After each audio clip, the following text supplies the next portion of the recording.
বন্ধুরা, তো জগন্নাথের মন্দিরটা যদি দেখতে চান তো আপনাদের কাছতলা গিরি ময়দান, যেটা খড়গপুর গিরি ময়দান, ঠিক আছে। আমি এখন স্টেশনে আছি, এরপর স্টেশন থেকে বাইরে বেরিয়ে তোমাদেরকে অবশ্যই মন্দির দেখাতে নিয়ে যাব।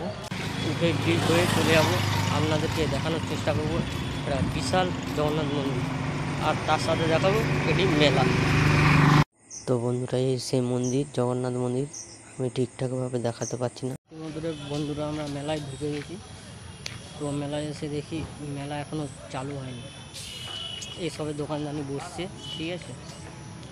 তো কাল থেকে মেলা পুরাই বসে যাবে। তো এখনও মেলার কাজ চলছে, তো আমি ঘুরে ঘুরে আপনাদের সবকে দেখানোর চেষ্টা করব। দেখতে পাচ্ছেন